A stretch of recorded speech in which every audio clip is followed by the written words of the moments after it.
That's a lot of rats.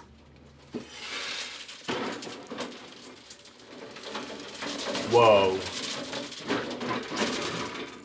Today for Mousetrap Monday, we're gonna catch a cage full of rats. Last night I caught a dozen. I was recently asked to help out with someone who has a rat problem, and I knew just what trap to use. My all-time favorite rat trap, the Yulik repeater. It's a live catch trap that's a cage with a lid that has a trap door. They go in to get the bait, get dunked, and it resets itself. Now I already posted a full video in detail showing you this trap. We put it together and caught a lot of rats. So let's go set up the motion cameras and you can see us catching a bunch of rats that can't resist the Uhlik repeater. There are tunnels everywhere. I have no idea how many rats are hiding underground, but I think it's a lot. We're going to set up our trap and see how many we can catch.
Well, in my opinion, this is the all-time best rat trap. One after another you catch them. That's a lot of rats.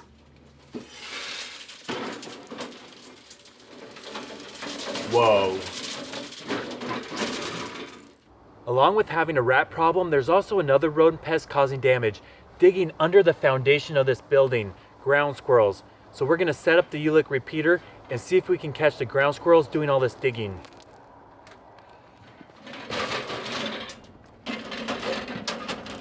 We'll set some good squirrel bait on the tray, some sunflower seeds, and peanuts. Squirrels love peanuts. When they go in there and step on the lever, they'll get dunked. But first we have to pull the pin, otherwise we won't catch squirrels. Now all I need to do is set up the motion camera.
We caught a big one. Take a look right there. The Uhlik repeater not only works on rats, but also on squirrels.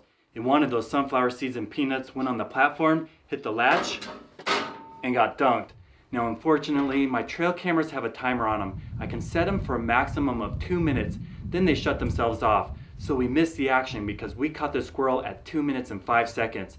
The cameras turned on to see the door reattaching, but at least we know it works. Now what we caught is a California ground squirrel, a native species. We've always called them gray diggers, but because it's a native species and we caught it in a live catch trap, I'm gonna let it go. Okay, squirrel, it's time to be free.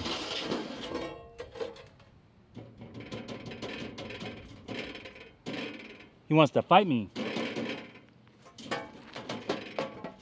Well, that was a lucky squirrel. I almost considered doing a catch and cook squirrel recipe and having squirrel meat for dinner, but instead I set him free. You're probably wondering what I did with all those rats. I'm not going to do a catch and cook rat recipe. I've already posted that video. But those are a non-native invasive species, so instead I had to humanely dispatch them and feed them to wild animals. I set up the motion cameras and the animals that came were turkey vultures. Unfortunately, when I post videos of turkey vultures eating mice and rats, YouTube seems to demonetize those videos. So I'm going to show you a little bit of the footage, but be pretty selective.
Turkey vultures are fascinating creatures. Their sense of smell is unmatched in the animal kingdom.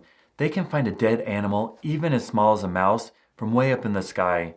They clean up the environment, but they do fight over food. When they find a meal, they cover it up with their wings and try to hide it. Then other vultures come in and it's quite a struggle. Luckily, we had enough dead rats to feed both the vultures. Quite a few viewers want to see the extra footage of the traps in action, and they wonder why I don't put a link to my website. Well, that's because YouTube's policies not only apply to what you say or show in a video, but also what you write in the description or in the comment section, including website links. I've gotten in trouble with YouTube for posting the links to my website. So if you want to see the bonus footage, go to my website. It's mousetrapmonday.com. I just can't post the links. For the next comment, another random food question. Hot dogs or burgers? For the most part, burgers, but it really depends on the quality. For example, I'm not crazy about burgers from Burger King, but my guilty pleasure is gas station hot dogs, especially big bites from 7-Eleven. The ones under the heat lamp on the rollers and all those condiments, sauerkraut, mustard, ketchup, and relish, all so good. And the second part of the question is road trip or airplane ride. I'm not crazy about flying.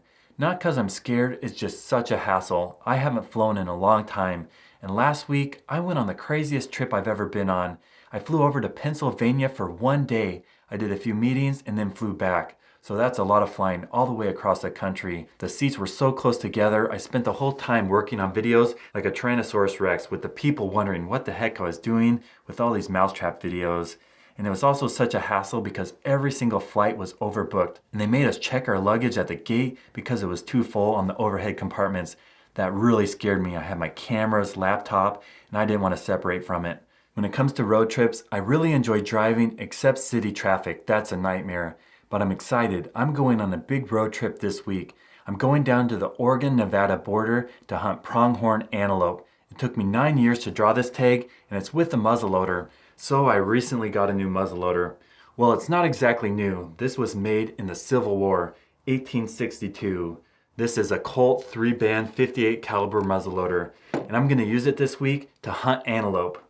I'm going to bring the camera and film my antelope hunt, and that's probably going to be the first video I post on my second YouTube channel. But if you haven't subscribed to this channel yet, please consider clicking the button right there. I've posted over 550 videos on YouTube, and currently I'm posting one video a week on Monday. So if you want to see how to catch mice, rats, squirrels, chipmunks, moles, voles, and gophers, stay tuned.